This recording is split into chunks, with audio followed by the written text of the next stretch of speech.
सुबह सुबह वाली बिरहा है। कांड तो आप लोगन के बड़ा सुने के मिलल, रोज पेपर पत्रिका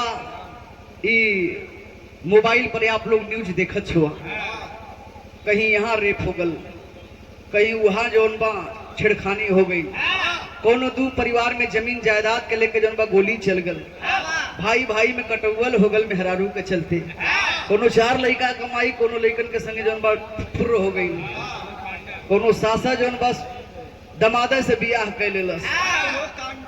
ये कुल सब कांड, लेकिन ये सब कांड आप लोगन के ना सुनाई। कांड सुनाई सतयुग का कांड, एक कलयुग में ना, कांड सतयुग त्रेता द्वापर में भी होत रहल, लेकिन वो सब अजीब अजीब कांड होत रहल, दिल दहलावा वाली कांड होत रहल। और एक कांड से आप लोगन के कुछ सीख मिली, कुछ ज्ञान मिली। ये बिरहा के पहले आप लोगन ध्यान से सुनबा, ओकरे बाद गुनबा, तब धुनबा कि नहीं यार ये बिरहा रहल कैसन, और ये बिरहा से हमें सीख का मिलल। बिरहा सीखा वाली चीज हो, तो आप लोग ध्यान से सुने। कैसन भैया टंगरी पसले हुआ, दिक्कत ना नहीं? ठीक, हम कहीं के बीएचयू से आवत हुआ ऑपरेशन कराए के, तब ठीक आवा मास्टर।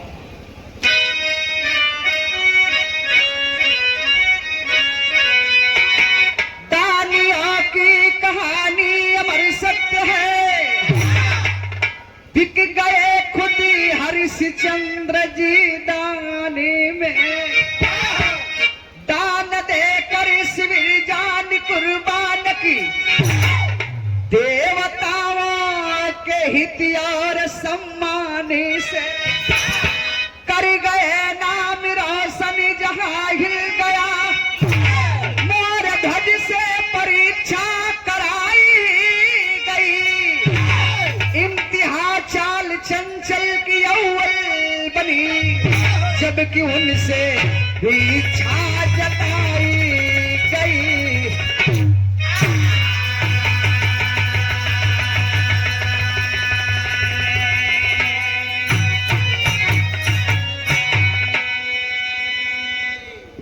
जो नीचे उनसे भी इच्छा जताई गई। बतौली ना कि बिरहा आप लोगन के बहुत सुने के मिलल, इतनी जीवन में बिरहा हर कलाकार के आप लोग सुन ले होगा, हर एक किस्म के कहानी सुन ले होगा, लेकिन आप लोगन के कैसन बिरहा सुनावा जाछी कि बिरहा का हमार भरोसा ना पूरा विश्वास बा कि यदि ये बिरहा के तन मन धन से आप लोग सुन ले बा, तो आंख से आंसू आई या चाहे नहीं आई, लेकिन एक बार रोवा और करेजा तो जरूर पिघल जाई। यदि ये बिरहा का ध्यान से सुनबा, तब बिरहा में गजल लग गई।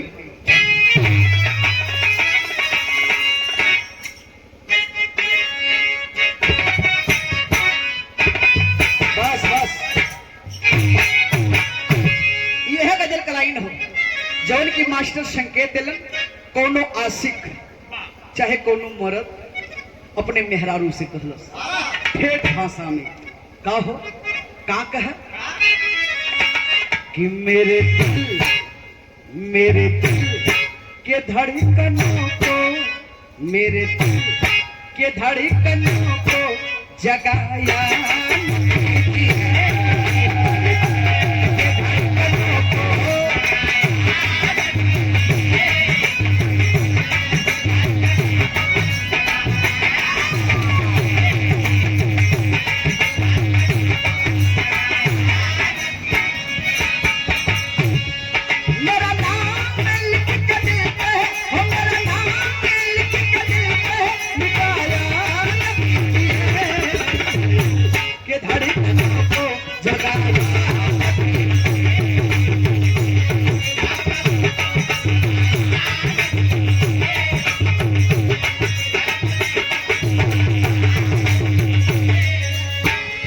लग गई। यहाँ सब पढ़े लिखे भाई बैठल हो, सब बुद्धिजीवी लोग बैठल हो, हमारे बिरहा के लाइन पर, बिरहा के बात पर आप लोग गौर कीजिएगा। कैसे मास्टर कि सुरभि सुहानी गरिमा, सुरभि सुहानी गरिमा डुबाया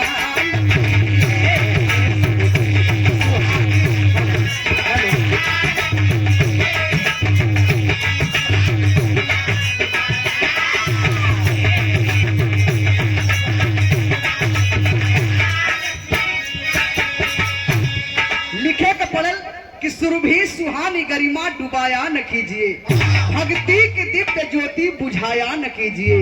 ए भैया, जब लड़का मतारी के गर्भ में रहेले, जब लड़का कोई के होखेला मतारी के गर्भ में पलेला, तो वो लड़का प्रभु से गुहार करला, हे प्रभु हमके इन नरक के दुनिया से बाहर निकाला, और जब हम बाहर निकलब तो तोहर आठों पहर नाम जपब।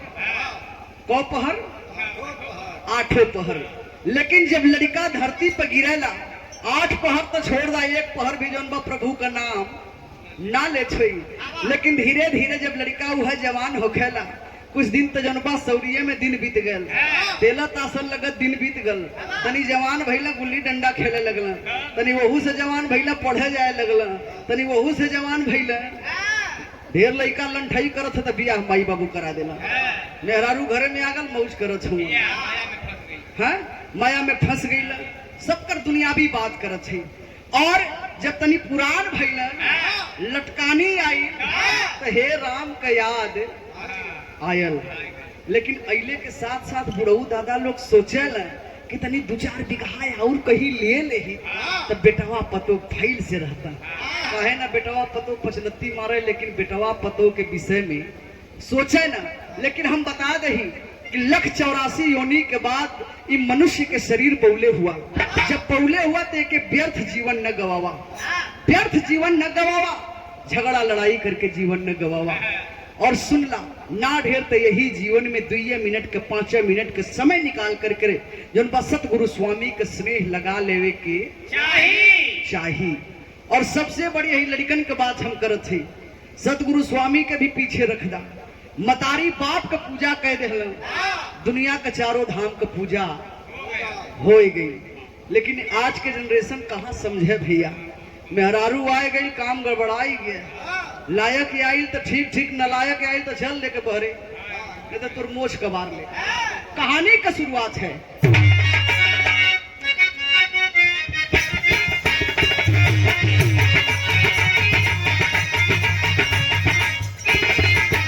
एक एक लाइन पर एक एक बात पर आप लोग गौर कीजिएगा। कहानी यहीं से शुरुआत है। राजा रहे प्रतापी सुमदत्त देवतानी, बेटा सुघर नंदा में निकाती उनकी रानी, बेटा दयावान यो धर्म के पुजारी, ना खाली हाथ जाए या चकतई दुआरी, नित कर्म दान देना बिसरू के घर न पूजा, इन कर्म के अलावा भगवान कोई न दूजा, लू भक्त का परीक्षा भगवान चल दिए हैं, साथे में 101 लेकर शान चल दिए हैं।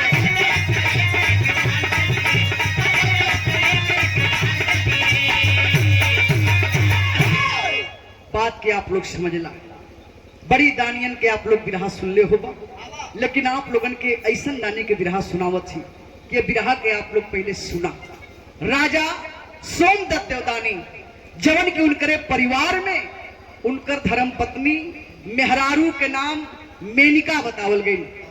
राजा के पास एक बेटवा हो, बेटवा के नाम आनंदा बतावल गल। राजा साहब का काम का रहल, रोज सुबह उठे, नहा धो करके पूजा पाठ करके राजा अपने प्रजा को इकट्ठा करें। प्रजा को इकट्ठा कैले के बाद राजा साहब कुछ दान पुण्य करें।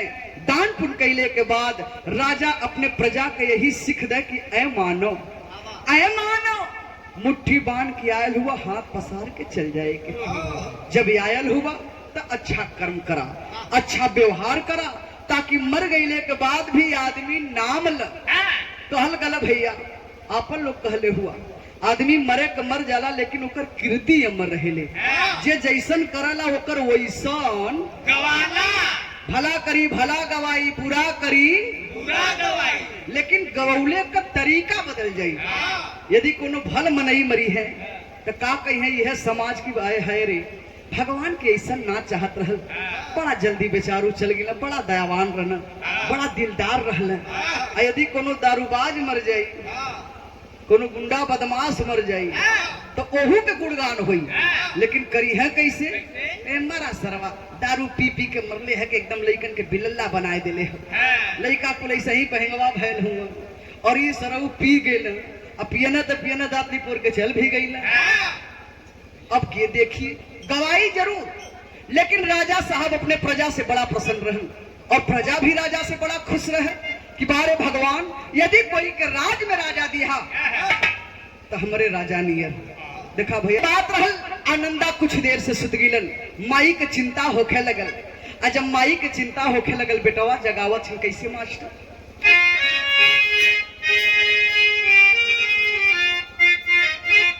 ओहो अरे होता हसबेरे बोली मैनी काम तरिया बेटवाय नंदा से सुनाय हो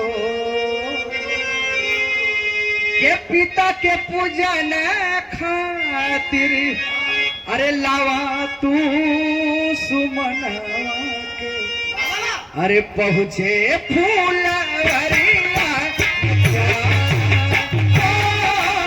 पहुँचे फूल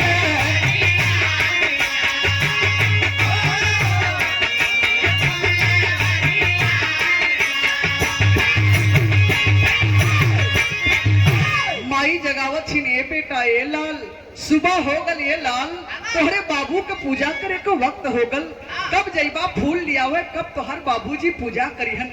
बाबू आनंदा अखिया मिजत उठलन हो, कहा माई घबरा मत, हम बाबूजी के पूजा करे से पहले हम फूल लेके आए जाओ। मुंह ना धोला डाली लेहना बगीचा में चल गई फूल तोड़े बदे। अब आनंदा बगीचा में फूल तोड़त हुन, एजा का बतिया कुछ देर तक आप लोग एजे छोड़ दा। ए हरे आजा स्वर्गलोक में विष्णु भगवान सोचत हुन कि अरे यार चली तनी ये मृत लोक पर देखी कोई हमार पूजा पाठ करत है कि ना, नाम चर्चा लेत है कि ना, दान पुण्य करत है कि ना। विष्णु भगवान अइलन अमृत लोक पर। जब ये धरती पे अइलन तो आपन भेष एक शिकारी के बना लेलन। शिकारी के भेष बना करके साथ में 101 कुत्ता लेकर के, कितना 101 कुत्ता लेकर के वही बगीचा के रास्ता से गुजरत हुआ जौने बगीचा में आनंदा फूल तोड़त हुआ। जौने समय शिकारी के नजर वो बेटवा आनंदा पर पड़ल, शिकारी के पैर एकाएक रुक गल। जब रुकल तब कैलन का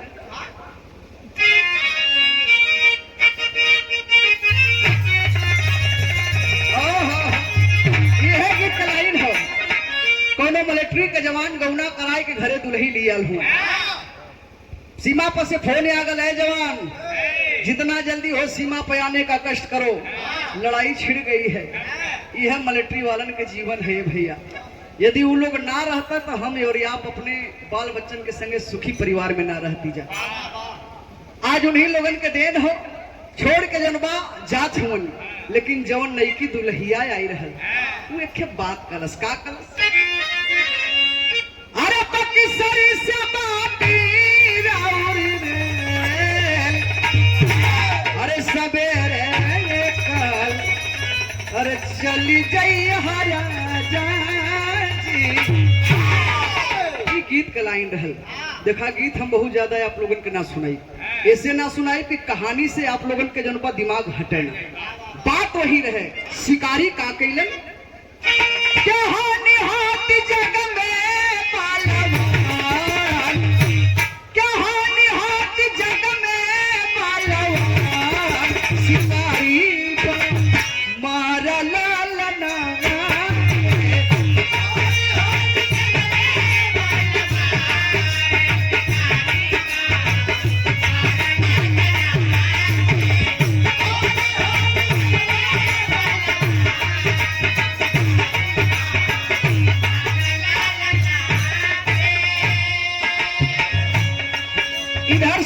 कैलन का कि तुरंत कमान तीर निकाल करके साध करके निशाना जौने समय ओ बेटवा आनंदा पर चलौलन बाबू जा करके तीर आनंदा के छाती में लग गल। ए हर मतारी के जियरा घबरा छो माई सोचत छिन कैसे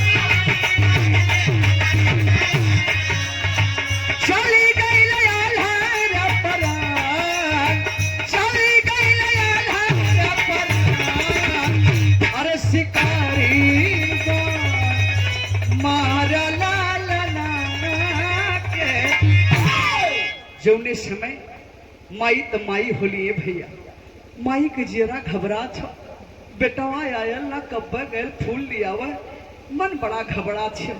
लेकिन यह शिकारी जौने समय आनंदा लड़का के पास पहुंचलन नष्ट होवत मन प्राण पखेड़ू उड़ गया कैलन का कि वो लसिया के एक बोरा में भर दिलन। बोरा में भर करके पीठी पर लाद करके धीरे धीरे गांव के ओर चल दिलन। आ जब गांव में घूमत घूमत घूमत घूमत के करे दुआरी पर पहुंचलन जेकर लइका रहल वही के दुआरी पर पहुंच गिलन। जाके आवाज लगावत हुन करा कोई हाय कोई हाय। सिपाही वही खड़ा हुआ ए शिकारी का चिल्लात हुआ इतना भारी शरीर तो के ना लौकत है का कहा लौकत कहा लेकिन जैसे बात करे के हो ना लौकत है। तनी से उनके बुला देता राजा साहब के। सिपाही कल पगलाए गल हुआ का कवन काम है बतावा हम जाके राजा साहब से कहब। शिकारी कहा कि ना ना ना आप राजा साहब के ही बुलावा और हमके राजा साहब से ही डायरेक्ट बात करे के हो। आखिरकार में लाचार होकर के सिपाही गईलन और जा करके राजा साहब के जनबा कलन की एक साहब एक शिकारी बड़ा देर से अलग जगावत हुन और जिद ठनले हुन कि जब भी बात करब तो राजा साहब से ही बात करब। राजा साहब इतनी बात सुनलन बाबू वही नंगे पांव दौड़त हुन और मुख से यही बात निकालत हुन कि अतिथि देवो भव जे द्वार पर आ जाए वो भगवान के स्वरूप है। राजा साहब गईलन और जा करके हाथ जोड़ के खड़ा हो गया ये शिकारी इतना देर से आओ बदे हम क्षमा चाहत ही लेकिन का बात हो। शिकारी कहा ये राजा साहब हम पूरा गांव घूमली हो और पता यही चलल हो कि जी आपके द्वार पे आवेला खाली हाथ लौट के ना जा तो आप यह करता ही हमार देखा छुआ ना 101 कुत्ता हुन इन्हन के बहुत तेज भूख लगल हो आप इतने कमवा करता ये राजा साहब कि बुरवा के समनिया ले जा करके इनमें के सामान के बोटी बोटी काट के आप हमरे कुत्तन के भोजन करा दा। राजा सोमदत्त देवदानी तो रहबा कैलन कहा कोनो बात ना अब हम जोन बस सिपाही से बोला थी तुरंत जोन बा 2 मिनट के अंदर तोरे कुत्तन के भोजन मिल जाई। कहा कि ना ना ना ना ये दूसरे के हाथ से के कुल्ला खाई है या तो आप काटा या तो आपका धर्म पत्नी दोनों प्राणी में से कोई जोन बा 2 जाने काटा। कहा ठीक है। राजा साहब बुरा के सामान उठौलन अपने रानी मेनका के बोलौलन ए रानी यहाँ आवा। रानी एली कली का सैया कहा सुना एक शिकारी हम लोग के द्वार पे आयल हुआ उनका कुत्ता बहुत तेज भूखायल हुआ एक काम करा कि बुरवा में के समनिया निकाल करके तनी बोटी बोटी काट देते तले कुछ दूसरा काम कह के आवत थी। राजा साहब इतना बतिया कह के बाबू चल गिलन लेकिन भैल का बिरहा में गीत लगे।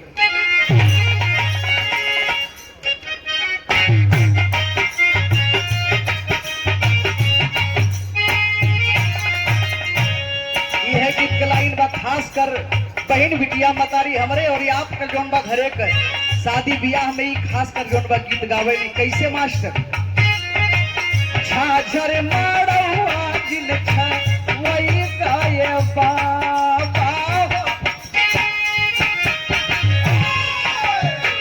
झाझर मारवा जिन छा वही गाय बाबा लागस गुरु दावा के ज्योति हो।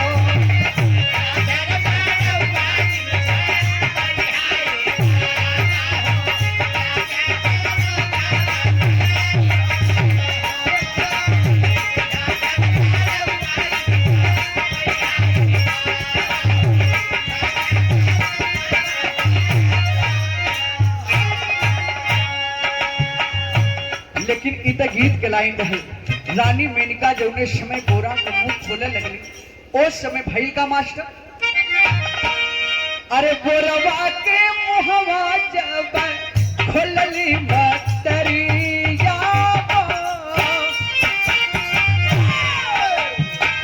बोरवा के मुहवा जब खोलली मतरिया बेटवा के लासिया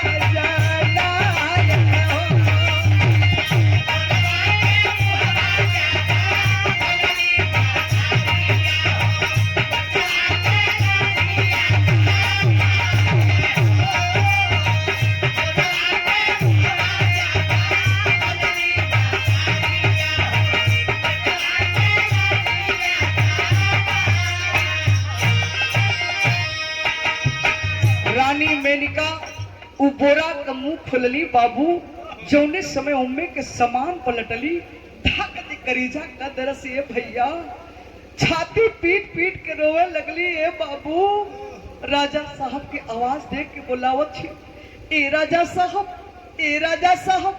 यहाँ आवा ए राजा साहब हाय देखा ए राजा साहब जौने समय राजा साहब बाबू अपने बेटवा के लाश के देखलन बाहर एकवारी पकड़ के झरझर झरझर रोवत हुन दुनो परानी और यही बात कहत हुन कैसे अरे अखिया के तारा रखला अखिया के तारा रखला ये कहीं रखना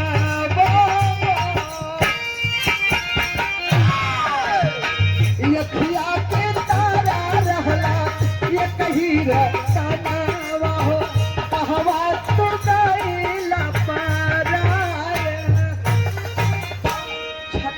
जब दोनों परानी रोवत हुई धीरे धीरे घंटा से 2 घंटा बीतल शिकारी आवाज लगे उलन अय राजन का करत हुआ हरे तो से बोटी बोटी ना कटत हो राजा तो हमार सामान वापस करा ले जाकर के हम दूसरे के द्वार पर बना खिया ले लेकिन राजा साहब इतना लेट तो मत करा हरी बाप रे बाप चौने समय इतनी बात बाबू राजा साहब सुनलन ये भैया करेजा पर पत्थर रख करके रानी कयास पूछत हुन चुप करावत हुन ए रानी मत रोआ ए रानी चुप रहा ए रानी सुनत सुन रानी आज उस शिकारी हम लोग के द्वार पर से रूट के चल जाई तब जिंदगी भर के दान कयल सब बेकार हो जी रानी व्यर्थ हो जी रानी मत रो ए बाबू कैसो कैसो करेजा पर पत्थर रख ले एक हाथ में राजा साहब कटार ले ले हूँ तो एक हाथ में रानी कटार ले ले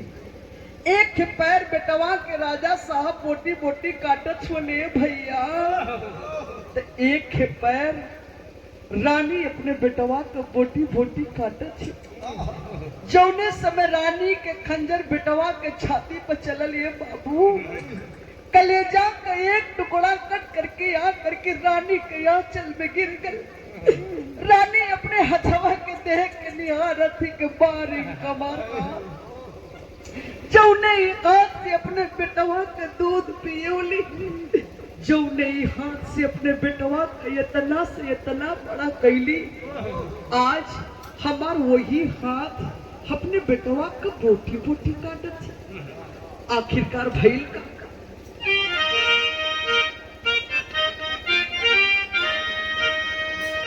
दया धर्म दानी देव दानी काठ होई गईल छाई मन मंदिर में अभी रल उदसिया पत्थर कर जंग दोनों प्राणी काइल हले वो ले के कटार चीरे बेटा वहाँ की लसिया बोटी बोटी काट के बनवा लसी करवा वो दूर ढूर नया नास ढूर के लिया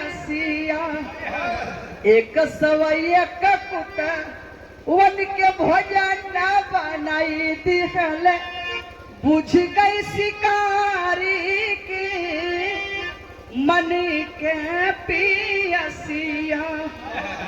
जौने समय बाबू बोटी बोटी काट करके थाल में परोस करके राजा साहब शिकारी के आगे रख दिलन।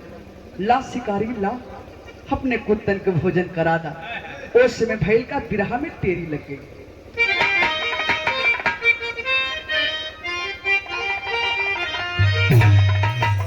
अरे मोरी राम ललनवा बोटी बोटी कट गई।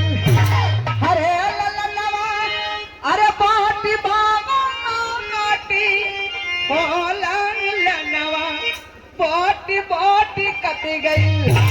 तानी दया धर्म में ना विचलित मनवा ललनवा बोटी बोटी कट गई।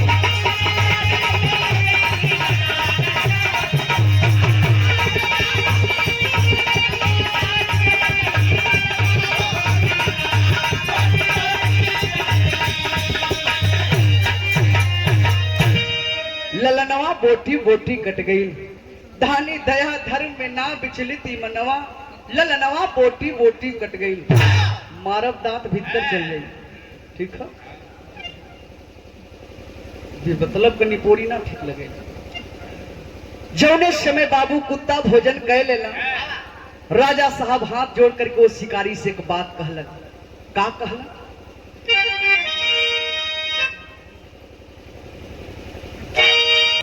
और ये गीत कब गवाले?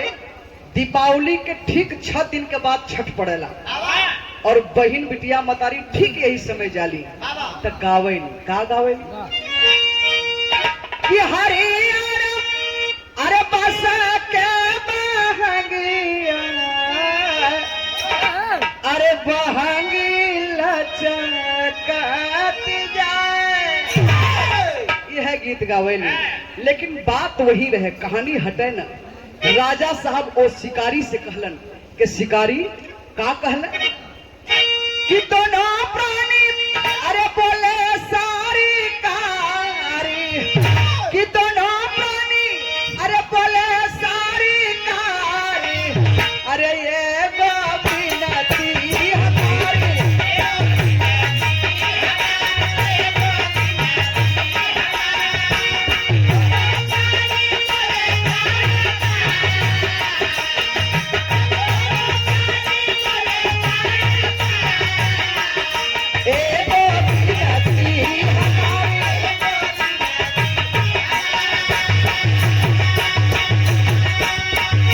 राजा साहब कलन की शिकारी आपसे हाथ जोड़ के एक चीज के विनती हो।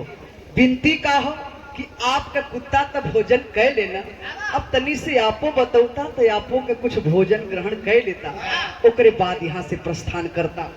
शिकारी राजा साहब का बतिया सुन के हंसे लगल और हंस करके एक बात कलस।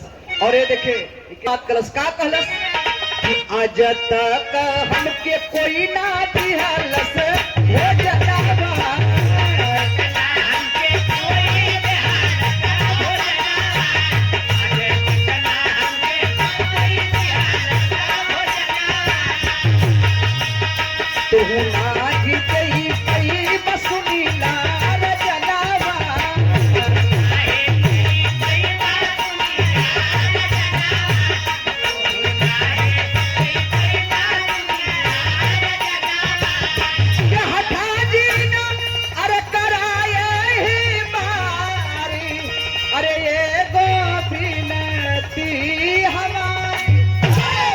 राजा साहब आप हमारे कुत्तन के भोजन करा देला, यह बहुत बड़ बात हो गई। अब हमके चले दा। राजा साहब कलन के अरे शिकारी हम तो से भोजन के पूछती और कथुआ चले दा का भोजन करेला भैया कि आज तक तो के भोजन कोई ना करौलस।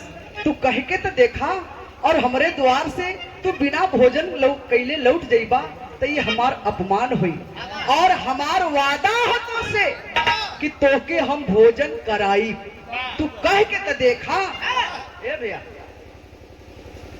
तू कह के तो देखा। शिकारी कलन के ठीक है राजा साहब, जब आप वादा करत हुआ तो सुन ला हम भोजन का करब। बिरहा मात्र हमार 10 मिनट क्या रह गई हो। बिरहा में पहपट लगी शिकारी का कलन कौन ची का भोजन करी है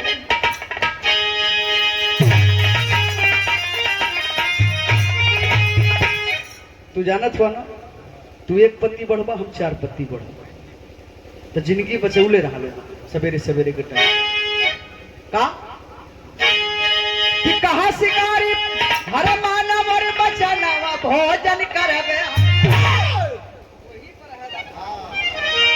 काहे कहत हुआ? शिकारी कहलन का भोजन करब। अब देखा काम यह होला, काम गड़बड़ाए जाले ना, जैसे वो उनसे डिस्टर्ब हुआ लगत है तोहरो लौछार पड़त है। अब ऐसे कि जब टेरी बोलला तब हमके लग गल के लौछार पड़ गई और सीधा इलाहाबाद में घुस गईला। आवाज बहन उनारे हुआ का कि कहा शिकारी अरे मानव और बच्चा नवा भोजन करबे हम, अरे लेकिन मांगब ना दे पैबा हम भोजन करबे।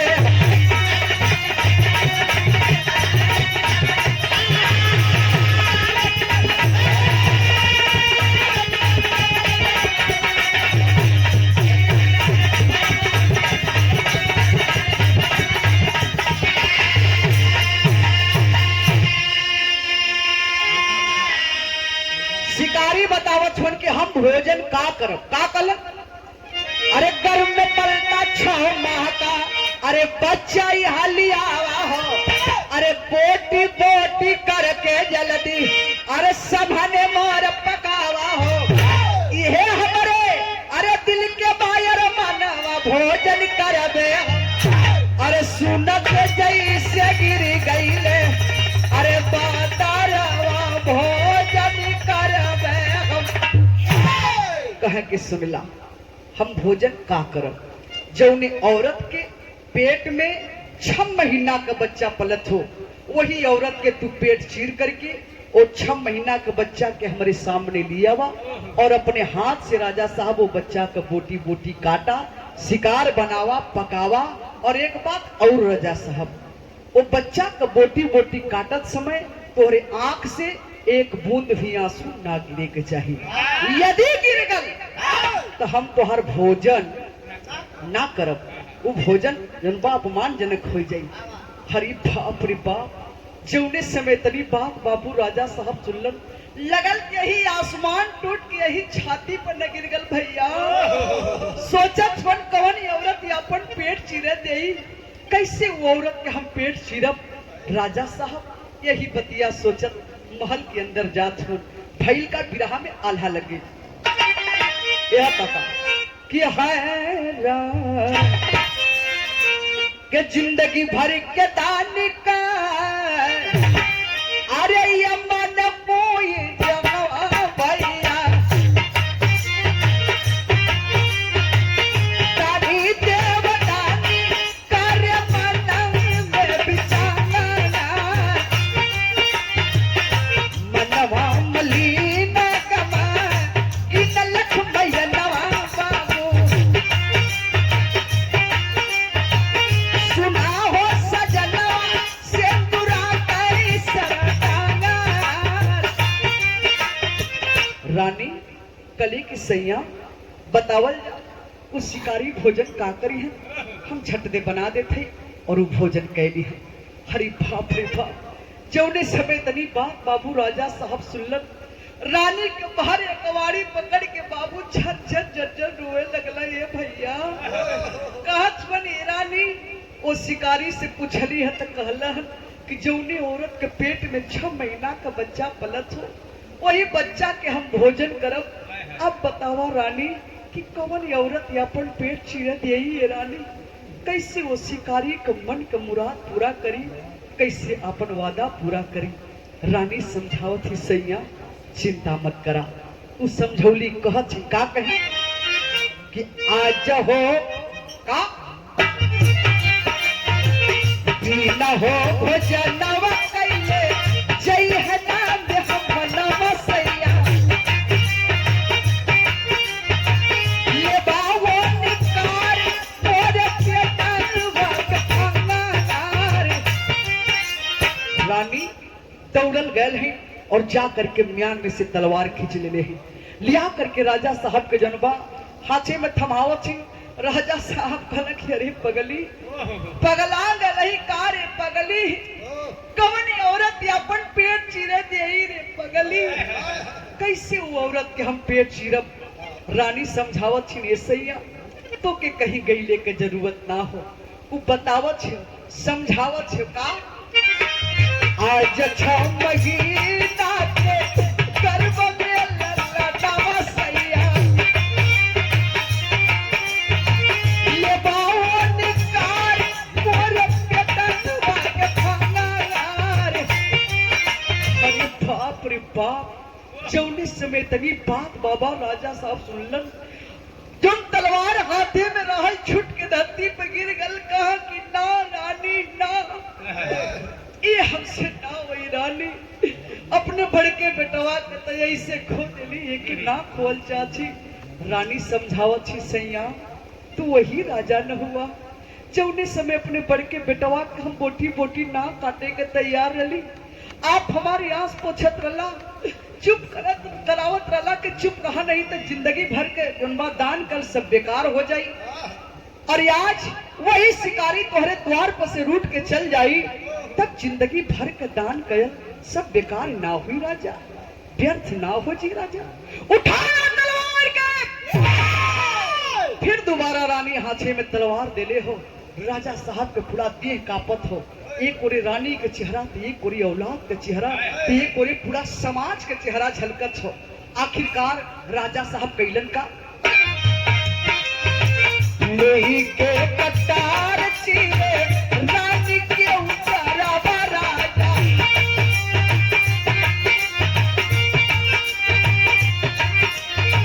छवा के बेटा वाकले हम ले निकाला बोटी बोटी काट के बा नवाले सिकाना वाला राजा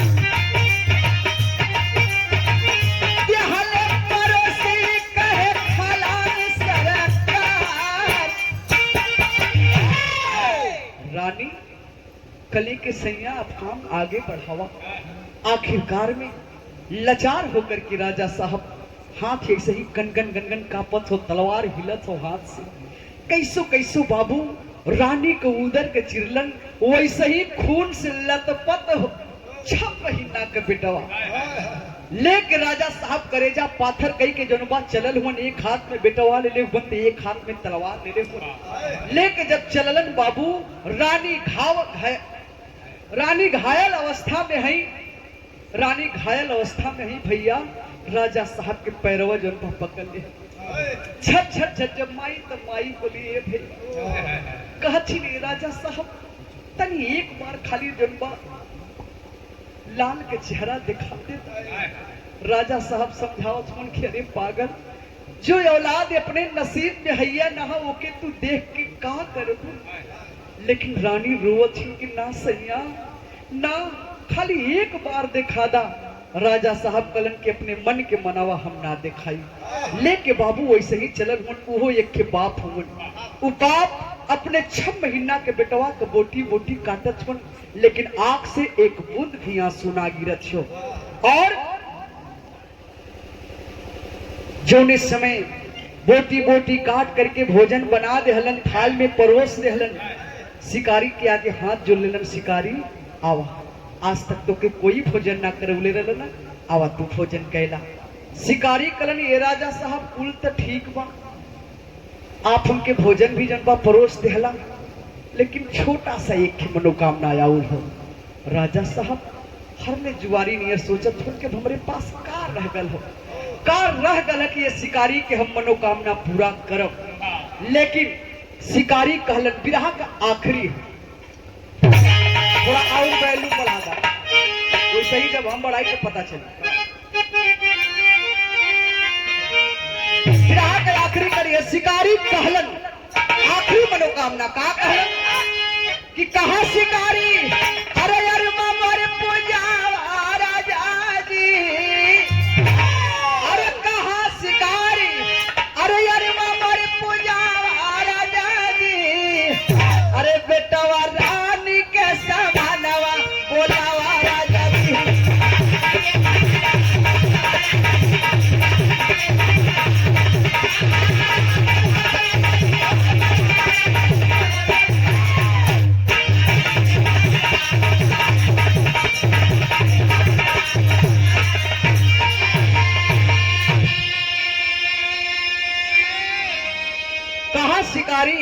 मोर पुजावा राजा जी, बेटवा रानी के समहनवा बुलावा राजा जी। ए राजा साहब, सुनली है कि आपके पास बड़ा एक होनहार आज्ञाकारी बेटा भी बा, तनी से उनके बुलाए देता, तनी अपने धर्म पत्नी के बुला देता, उनकर तनी दर्शन कैले ही ओकरे बाद भोजन करके यहाँ से चल जाई। राजा साहब हरले जुहारी नियर सोचत सुन और सोच के एक बात कहलन। का कहलन कि अब तक जिनकी जो इच्छा हुई यहाँ पे पूरी, इच्छा पूरी करने में मैं हमारी मजबूरी। अरे न सत्य के वजनवा घटा राजान जी। कहें कि सुना, अब तक जे जवन मंगलस ओके देहली, तो जहां तक जवन मंगला तो देली, लेकिन जवन ई कहत हुआ ई हम तो हर मनोकामना पूरा ना कर सकी। शिकारी इतना बतिया सुन के कहा कि अरे राजन, तुझसे कवन बहुत बड़ा धन दौलत सोना चांदी महल अटारी को मांग ले ली कि ई छोटा से हमार मनोकामना ना पूरा कर सकत हुआ। अरे बोला कहा ना देता, जितना जल्दी हो दर्शन करके भोजन करके यहाँ से हम लौट जाए।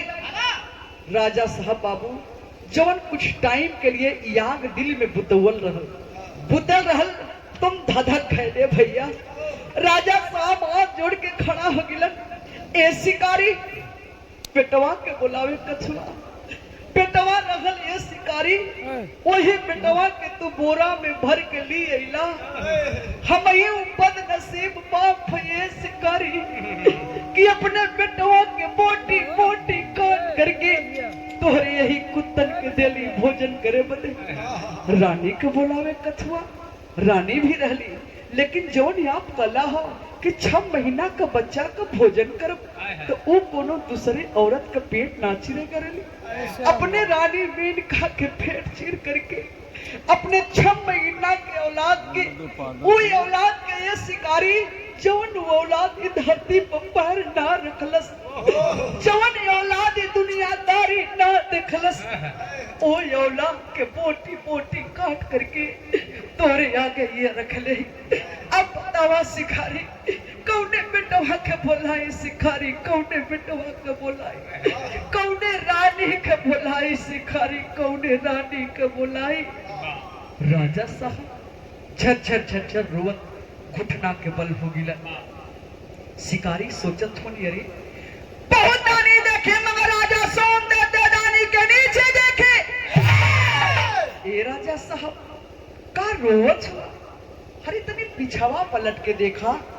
राजा साहब की आंख में आंस भरल बाबू, पीछे पलट के देखलन, धुधुला टाई कुछ लौकत था। जब आंस पोछलन ढक दे करेजा कदलस।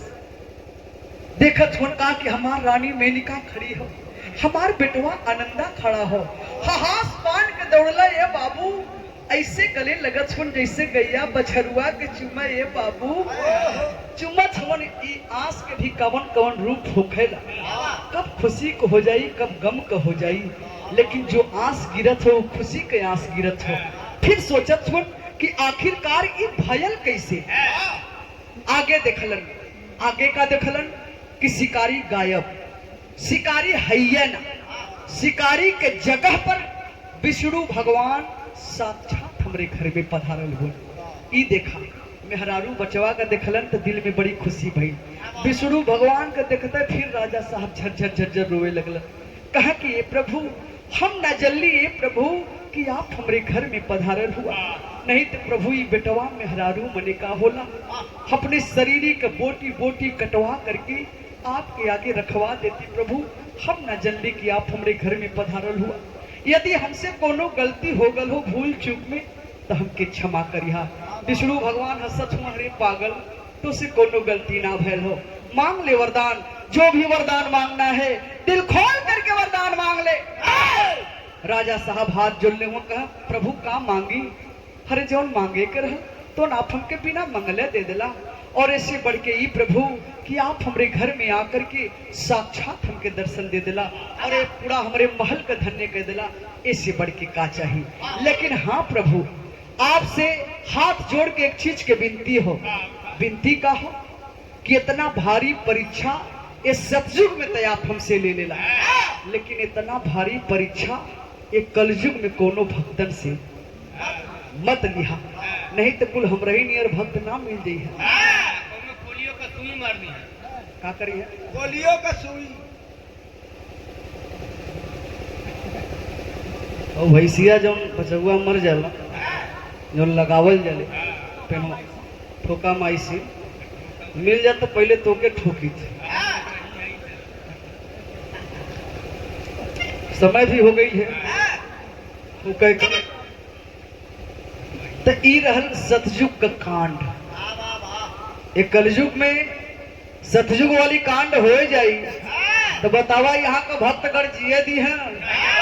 अरे बाप रे बाप, यदि दुआरी पर भिखमंगा चल जाए तो आज के जमाने का यदि दुआरी पर भिखमंगा चल जा और कहे बाबू तनी भीख दे दा खाए के ना हो तो वो तो पहले ऊपर से नीचे जौन बा निहरी है तो यह कार है सरऊ मोटायल हुआ गदरा नहीं है और चलत हुआ भीख मांगे। चल सारे प्रधान से कई के मनरेगा में काम लगवा देते, वो 1 रुपया भीख दी है ना, लेकिन नसीहत ढेर दिया बढ़िया भेटाई गया तो काम बन गल, नहीं तो अब वही तो बिछवा में कुल झोरा में भरा वाली सिस्टम चलत रहा। कुल जनबा मतारी अपने लइकन के जनबा कोठली में लुकवावत रहा, कुल किटनिया चोरावत हुआ, दोनों भिखमंगा बेचारा सीधो चल जा तो मार खाए जा। तो यहाँ के भक्तगण ऐसे हैं, यदि वो काम हो युग में यदि भगवान सोचे, अच्छा सोच के देखा थोड़ी देर के लिए विरामर खत्म हो, सोचे भगवान की चली तनी हमहू ये मृत लोक के भ्रमण कर लही ए युग में। कौन युग में? कल युग में। कहा कि चली तनी घूम घाम ले, कन्हैया जी का बुलाए था तो का कन्हैया जी है तो का जैसे रहना द्वापर युग में का वैसे ही रही है। अपने द्वापर युग में कवन पोशाक पहिरत रहना? कवन पोशाक पहिरत रहना? कछनी काछत रहना, ऊपर से खाली यही सफा रहत रहना। लेकिन जब यहाँ आए हैं यहाँ के भक्तगण जब दोस्त बन गई हैं तो जानत हुआ का पह रही हैं? जींस के पैंट नहीं तो हाफ चड्ढा पहिरा दिया। गर्मी है प्रभु, यही पहिरा चला टहरा यही एक डैमेज वाली जींस चलो तो सरवा यहाँ से फटल चलत है। पैसा दिया तो उतने बार यहाँ के भक्तगण धन्य है, निराले हैं। आए जाइए हैं तो जौन बा अपने जमाने में तो दूध दही माठा माखन खात रहा चुराए और जब यहाँ आए गए तो दूध दही माखन पिए बियर बार में घुसावा लगी है, वही में रसो रचैबा या बियरो पिएबा दरुओ पिएबा चिकनो लेबा। अच्छा तब पियाकी में का मिले रे, हम बड़ा सोचीला पी के देखी। अरे भाई हमके पियले जन 36 डिग्री चढ़ा कहो लोग बतावल, बड़ू दादा लोग बतावल पियले 3 फायदा। हाँ हम कहिला कि जब पियले 3 फायदा तो जरूर लेवे के चाहिए। फायदा 3 थे ही हो कि तुहार कबो बुढ़ौती ना आई। दारू पियले तुहार कबो बुढ़ौती ना आई ना, बुढ़ौती के तू मुंह देखबिया। दूसरा जौन बा कि तोरे घरे में कबो चोरी ना हुई। सरवा चोर यदि जइबो करिए तो हिम्मत न करी के चोराई के कुछ चल जा। हाँ? और तीसरा फायदा ये हो कि तोके कबो कुकुर ना काटी। फायदा है तो रजा पियत रहा लोगन। इहो बाकी 1-2 महीना से दूध दही माठा खूब रेल केला, इहो तो बा तनको आदमी के देह रुगरुगुआइबे ना करी। ज्यादा ना खाली 1 रुपया कमी जा 70। तू तो पीबे ना करला, तोके कैसे पता? 70 रुपया वाली पीला सरवा 10 मिनट में के आधा घंटा में तमके ना पता कब चढ़े ले, लेकिन चढ़ेला गच दे ही में जान ना रही। मरिया के 2-4 बीघा कोड़ गली है, उतरले के बाद भलुक दांत निकोड़ दे। रामशीष भैया तू लेवाला कि ना फायदा वाली चीज? अच्छा फायदा से कायदा बिगड़ला। हम तो कहिला कि लेवा चालू करल जा दोनों जाने लड़ाई के का हो। चला सवेरे जोन बा उन्होंने नारे चौराहा पे 10 बजे खुली। अरे अब खुलवा दे बजे सारे आओ। तो बाहर यहाँ के भक्तगण और भक्तनीगण का स्वामी गुरु बिहारी नंबर प्रसाद की दाया राम भोग की जोग जगल बा अरे मामई हरि की माया ललनवा बोटी बोटी कट गई कि ललनवा बोटी बोटी कट गई अरे नी तू चंचल के परिचय